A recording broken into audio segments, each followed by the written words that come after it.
दुःखेष्वनुद्विग्नमनाः सुखेषु विगतस्पृहः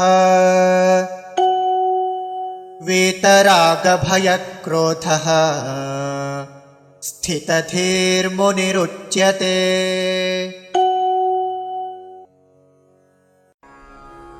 दुःखेषु अनुविघ्नमनाः सुखेषु विगतस्पृहः वीतरागभयक्रोधः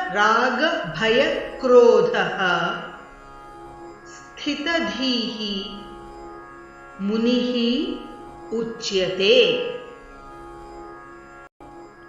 दुःखेष्वनुद्विग्नमनाः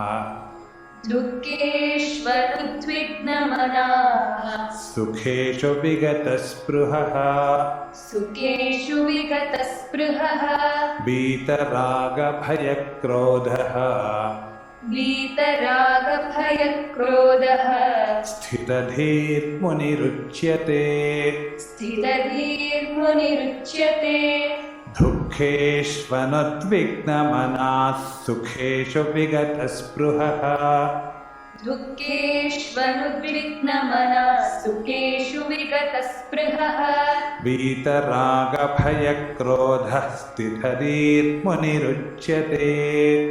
वीतरागभयक्रोधः स्थितधीर्मुनिरुच्यते।